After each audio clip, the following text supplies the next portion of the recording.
Alright, so we've been getting some crazy Pokemon Scarlet and Violet gameplay from some pretty weird places. The Japanese Nintendo YouTube account made a 5.5-minute gameplay overview trailer, and it's scenes like this that have taken my hype to the next level. And you might be thinking, but it's just a couple of EVs and our trainer's just kind of like walking down a path. But no.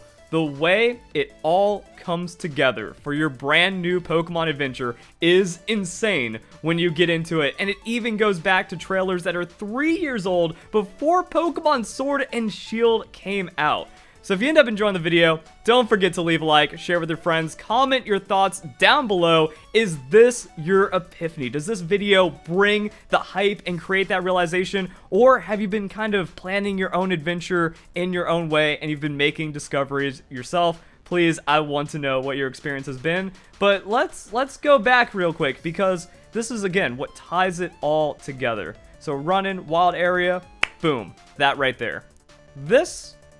It's just a quick scene. It's kind of hype. Like, evolutions are always cool. Everybody loves their evolutions. But this is a place you can go to in Pokemon Scarlet and Violet. And it's actually one of the coolest places in Pokemon Scarlet and Violet. So going back to my original guide, like, that's it. You go there, and there's an evolution waiting for you, but that's not it. There's more to this area. It's the unseen. It's what you have to experience, that no matter what you're looking at with all the gameplay we have with Pokemon Scarlet and Violet, it goes so much deeper than you can ever imagine. Like, wait a second. We can just walk up to this random pillar, and we can find evolutionary stones around the evolutionary Pokemon Eevee, and it all kind of ties together in those crazy ways. Now, the interesting thing to me is that this area actually doesn't have like an Eevee den, but you just change the weather. You come here at different times, and there's a different evolution waiting for you. Just boom, set up. One of the most desired Pokemon, right there, ready for you to go. And then with the DLC, we eventually got our Eevee den. That you can come here, you can find all the evolutions, and the rewards are insane as well. That's what I love about the modern Pokemon games. The quality of life is impossible to predict. You're getting multiple levels for your Pokemon, extra resources for training, extra resources for making your Pokemon strong as possible. Like, I go out, catch a high IV, already strong Umbreon in the Eevee den, and I get rewarded with extra rare candies for like hyper training or just training my Pokemon in general.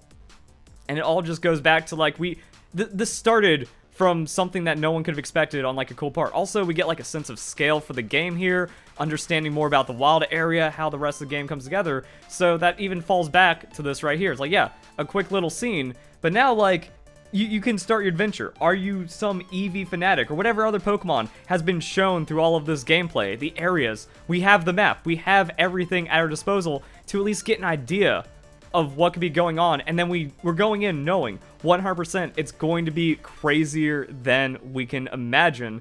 So with the Eevees, yeah, like we can go to the map and we can kind of get a good idea of maybe where these Eevees are. So let's go and find that again. And there's a lot of like extra little details and stuff that you need to pick out. On the north side of the map, that's where the rocks are more gray. On the south side, it's where it's more red. So I think this is it. I think we have the path, we have like the little area that there's rocks on both sides. The only thing that's a little weird to me is like you can kind of see the river going here, but the perspective makes it hard to see if like that's actually a ravine or if the rocks go straight into it. Either way, probably doesn't matter. By, again, watching all the trailers and going into more gameplay, the map actually makes the areas look a lot smaller than they really are. So like once you get in there, it's actually huge and expansive, and then boom, like this sets us up in a really interesting part of the map where we have higher level gyms around us, and we can just go out and grab some Eevees and like full evolution team from the start. Is that possible? And then now you're able to do the gym order any way that you want in this open world Pokemon game. That's it. Like, it's so fascinating to me how much just lies off of one screenshot from a game we don't have access to yet that you just discover over time. But then you can just kind of look at how beautiful the game is through these trailers. The Japanese TV commercial spot also kind of bringing us a new perspective, and we can go to the map and we can see that it's this area right here.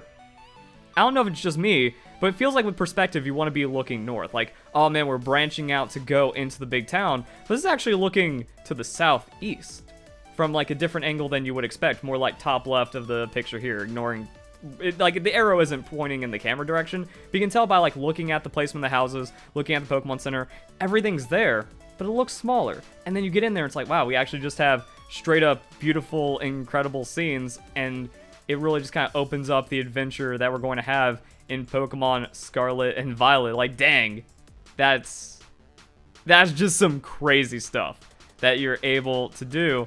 And even from like the little bits of gameplay, like, okay, we have this, another just commercial. Why is it the commercials that are building hype more than anything? Or like the Nintendo instead of the Pokemon channel videos. So Legendary Ride. There's nothing to extract here. What are we going to learn from, like, yeah, all right, we're hopping around Pokemon. We've seen this a million times. But then a little bit of extra details. Now we have a den over here for the Terrestrial Pokemon and a Ghost Terrestrial Pokemon of any typing, or like any other Pokemon now gets the Ghost Terrestrial typing, and boom, everything expands even more. So like this, 30 seconds gameplay, throwaway little scene, but now we actually see how the game plays. We can work things out, and that's pretty crazy. Also, like the map showing us other things from like previous trailers and stuff, new Pokemon, things yet to be discovered, a lot of talking points, a lot to experience. It just has me so excited, and it's every little bit. Like, okay, you can choose to focus on one thing. Do you want to like look for every little den? Do you want to break down the maps? Do you want to break down the areas?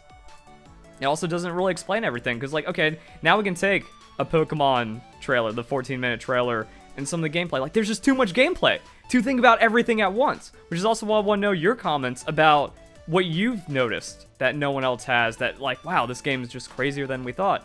Because, okay, we can see it's Terrestrial Pokemon right here, and this is an overworld Pokemon similar to the strong Pokemon, Pokemon Scarlet and Violet. So, once again, if we go back to the gameplay, it all comes together for our Pokemon adventure, but it's not on the map. So, like, the difference between the dens versus the other Pokemon versus things that we just can't see, that are still, like, major gameplay experiences, that you bump into this, and it's like, oh, now I'm just set up competitively. Now I'm actually dealing with the major gameplay features and mechanics of Pokemon Scarlet and Violet, and it's kind of, like, forgotten. Again, there's just too much going on, so we get into, like, this mini little battle with a super rare Pokemon, and it just happens like that. Pretty cool.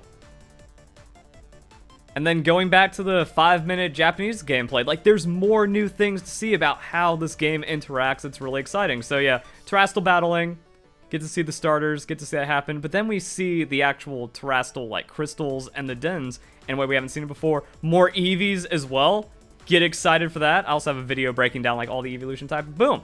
That's what we saw on the map. That's what you can run to. That's now what you set up for, like, that extra layer of gameplay, and then you get into the raids with your friends, and just kind of keeps on going crazier. And it's these things that aren't even like on the website as well. Like, you really have to deep dive into the information, and then we still can't plan for every angle of how it's going to work until the game comes out. So there's also like the TM machines we see in the Japanese trailer that you're just running through and doing the Let's Play feature, but this came from like the 14-minute trailer. Like, there's just too much, and that has me more and more excited, and it keeps on building the hype.